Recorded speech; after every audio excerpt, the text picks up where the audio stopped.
নমস্কার বন্ধুরা, গৌতমের সাথী চ্যানেলে আপনাদের স্বাগত জানাই। চলে এসেছি আর একটি নতুন ব্লগ নিয়ে।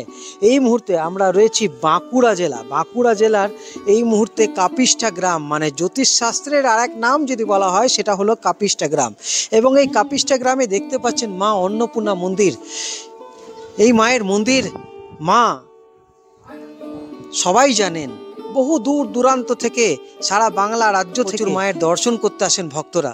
তো বন্ধুরা, এই অন্নপূর্ণা মন্দির আপনাদের সামনে তুলে ধরছি এবং আপনাদের জানিয়ে রাখি, এই অন্নপূর্ণা মন্দিরের যিনি প্রতিষ্ঠাতা শ্রী শ্রী ধনঞ্জয় দুবে, আপনারা সবাই জানেন অনেক জ্যোতিষশাস্ত্র তো আপনারা দেখান জ্যোতিষীদের, কিন্তু এখানে কাপিষ্ঠা গ্রামে বলতে গেলে জ্যোতিষশাস্ত্রের পীঠস্থান বলা যেতে পারে।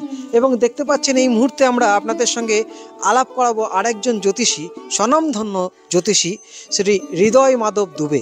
আপনারা সবাই জানেন জ্যোতিষ সম্রাট আমাদের এই কাপিষ্ঠা গ্রামের এবং এই রাজ্যের স্বনামধন্য জ্যোতিষ শাস্ত্রে যিনি রয়েছেন ধনঞ্জয় দুবে, তারই সুপুত্র হলেন হৃদয় মাধব দুবে। তিনিও কিন্তু দেখতেই পাচ্ছেন অন্নপূর্ণা জ্যোতিষ মন্দিরে একাধিক স্বর্ণ পদক প্রাপ্ত এবং পদ্মভূষণ, আর্যভট্ট পুরস্কার প্রাপ্ত জ্যোতির্বিদ কর্মকাণ্ডী পণ্ডিত শ্রী হৃদয় Madhav Dubey, BAD MA RP Kolkata থেকে, জ্যোতিষশাস্ত্রী, জ্যোতিষ আচার্য, জ্যোতিষ পরাশর, জ্যোতিষ রত্ন, হস্তরেখাবিদ, বাস্তুকার। এই প্রতিষ্ঠানে হস্তরেখা বিচার, কোষ্ঠী বিচার, হস্তলেখা, কোষ্ঠী নির্মাণ, বাস্তু গণনা, বাস্তু সংস্কার, কূপ গণনা, বৈদিক যজ্ঞ, মহাশিব যজ্ঞ, রোগনাশক চণ্ডী যজ্ঞ, বাস্তুযজ্ঞ, শান্তি যজ্ঞ এবং পুষ্টিযজ্ঞ, নবগ্রহ যজ্ঞ ইত্যাদি তো করা হয়। হবনকুণ্ড মন্দিরের ঠিক সামনেই রয়েছে হবনকুণ্ড, দেখতে পাচ্ছেন অন্নপূর্ণা হবনকুণ্ড। এখানে কিন্তু যাদের যাদের প্রতিকার আপনাদের সামনে তুলে ধরবো। দেখতে পাচ্ছেন এখানে কিন্তু হোমযজ্ঞ শুরু হয়ে গেছে। আপনারা যে যেখানে আছেন এখানে কিন্তু একবার এসে দেখা করতেই পারেন। দেখতে পাচ্ছেন এখানে আর কিছুক্ষণের মধ্যে হোমযজ্ঞ শুরু হবে। এই মুহূর্তে আপনাদের সামনে নিয়ে এসেছি অন্নপূর্ণা হবনকুণ্ড। বন্ধুরা, এরপর চলুন আপনাদের আজকে আলাপ করাবো সেই পণ্ডিত হৃদয় মাধব দুবের সঙ্গে। দেখতে থাকুন গৌতমের সাথে। গেছি সেই পণ্ডিত হৃদয় মাধব দুবে, যার কথা তখন আপনাদের জানাচ্ছিলাম, বলছিলাম। স্বাগত জানাই গৌতমের সাথে এই চ্যানেলে আপনাকে, এবং আপনাকে ইংরেজি শুভ নববর্ষের প্রীতি শুভেচ্ছা জানাই। এবং আমি একটুখানি আপনার সম্পর্কে তো আমি বললাম, আর একটুখানি আমরা জেনে নিতে চাইছি এই 2025 আমাদের ভারতবর্ষের কি রকম কি ঘটনা ঘটতে পারে এই সম্পর্কে যদি একটুখানি বলেন। নমস্কার, আমি জ্যোতিষ আচার্য পণ্ডিত হৃদয় মাধব দুবে। আগে গৌতম আমার পরিচয় আপনাদের দিয়েছেন। আমার একটা নাম্বার আছে 9732153765। সেই নাম্বারে আপনারা আমার সঙ্গে যোগাযোগ করতে পারেন, কথা বলতে পারেন। হোয়াটসঅ্যাপ দেওয়া আছে, হোয়াটসঅ্যাপে মেসেজ পাঠায় আপনার ব্যক্তিগত জীবন সম্বন্ধে কোষ্ঠী বিশ্লেষণ সমস্ত কিছু করাতে পারেন। গৌতমের যে প্রশ্ন যে ভারতবর্ষ 2025 কেমন যাবে। আমরা 1947 সালের 15ই আগস্ট ভারতবর্ষ যখন স্বাধীন হয়, রাত 12টা একের একটা জন্মছক তৈরি করেছি। সেই জন্মছকে ভারতবর্ষের লগ্ন হচ্ছে বৃষ লগ্ন এবং রাশি হচ্ছে কর্কট রাশি। বৃষ লগ্ন এবং কর্কট রাশি ভারতবর্ষের 1947 সালের 15ই আগস্ট রাত 12টা 1 সেকেন্ড। সেই হিসেবে ভারতবর্ষের কর্কট রাশি হয়।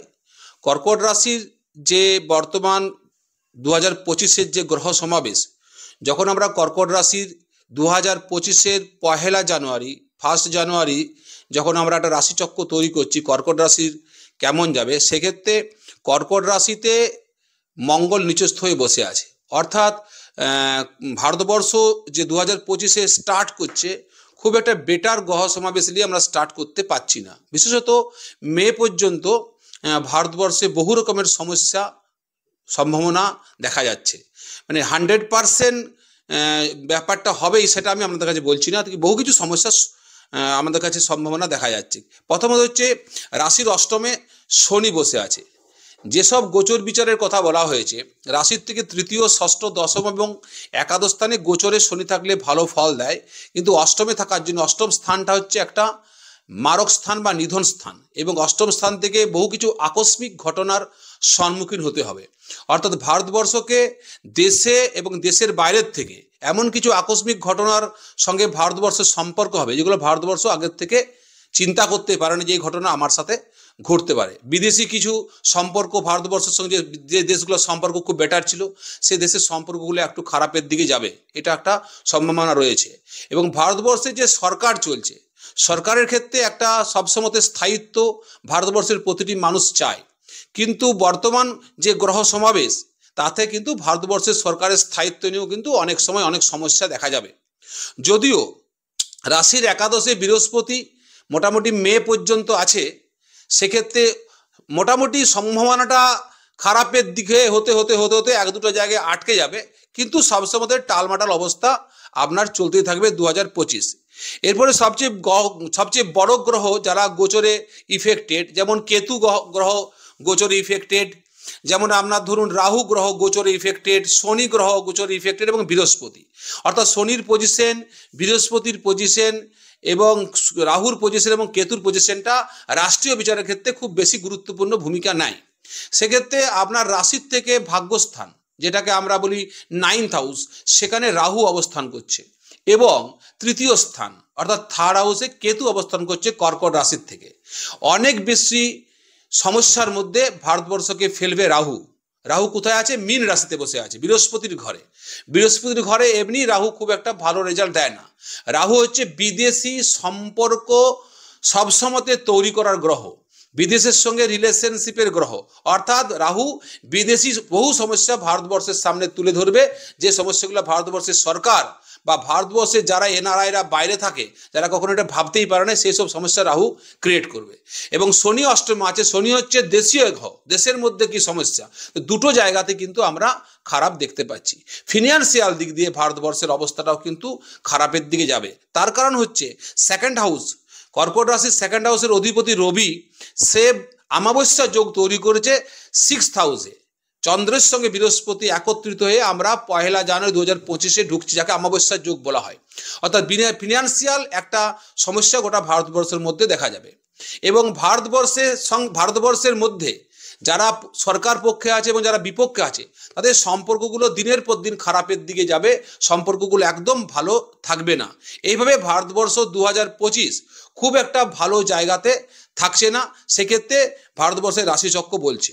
এরপরে একটা ঘটনা ঘটছে 15ই মে 2025 পর শনির গোচর পরিবর্তন ঘটছে, তার আগেই 29শে মার্চ, আর তার সঙ্গে রাহুর গোচর পরিবর্তন ঘটছে এবং বৃহস্পতির গোচর পরিবর্তন ঘটছে।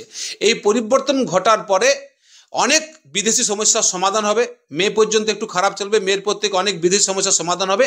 এবং ভারতবর্ষের পক্ষে 2025 সবচেয়ে ভালো মাস হচ্ছে অক্টোবর, নভেম্বর এবং ডিসেম্বর। এই অক্টোবর, নভেম্বর, ডিসেম্বর ভারতবর্ষে বহু কিছু শুভ পরিবর্তন দেখা যাবে। সরকার অনেক ভালো ভালো স্টেপ নেবে। যেসব কৃষক আন্দোলন চলছে বা বিভিন্ন ধরনের যারা বিপক্ষে আছে, তারা বিভিন্ন ধরনের কটূক্তি সরকারের বিরুদ্ধে করছেন, সরকার সেগুলো অনেকটা বোঝার চেষ্টা করবে, তাদের সঙ্গে বসবে, সেই সমস্যাগুলো সমাধান হবে। অর্থাৎ ভারতবর্ষের মধ্যে সুস্থিরতা ফিরে আসবে। কিন্তু এখন মে পর্যন্ত খুবই গোলমাল, এবং মে থেকে সেপ্টেম্বর পর্যন্ত মোটামুটি চলবে, এবং সেপ্টেম্বর, অক্টোবর, নভেম্বর, ডিসেম্বর এই 4 মাস ভারতবর্ষের পক্ষে ভালো চলবে। এরপর 2026 যখন আমরা অনুপ্রবেশ করব, তখন নতুন করে আপনাদের কাছে ভারতবর্ষের সমস্যা নিয়ে আসবো। আমরা একটুখানি জেনে নিই, প্রাকৃতিক দুর্যোগ কি রয়েছে এর মধ্যে 2025 কিংবা বড় কোনো প্রাণহানির ঘটনা? প্রাকৃতিক দুর্যোগের অনেক বড় বড় প্রাকৃতিক দুর্যোগের সম্ভাবনা রয়েছে। এবং যখন আমরা ভারতবর্ষের আমরা 2025 বিচার করছি, লগ্নপতি রাশিপতি চন্দ্রমা লগ্নের 6ষ্ঠ স্থানে ধনু রাশিতে অবস্থান করছে, এবং রাশিতে মঙ্গল নিচস্থ হয়ে আছে, এবং শনি গোচরে অষ্টমে আছে। এই 3টা যোগ ভারতবর্ষের ক্ষেত্রে সামুদ্রিক বিপ্লব, প্রাকৃতিক দুর্যোগ, বড় ধরনের সুনামি, বড় ধরনের ভূমিকম্প, এগুলো কিন্তু যে কোনো সময় ভারতবর্ষের উপরে আছড়ে পড়তে পারে। এবং জ্যোতিষশাস্ত্র কি বলছে, গত কয়েক বছর আগে কিন্তু কোভিড করোনা নিয়ে যেভাবে দেশ সব লকডাউন হয়ে গেছিলো, এবার 2025 কিছু আপনার জ্যোতিষশাস্ত্রে কি লকডাউনের কোনো সম্ভাবনা রয়েছে?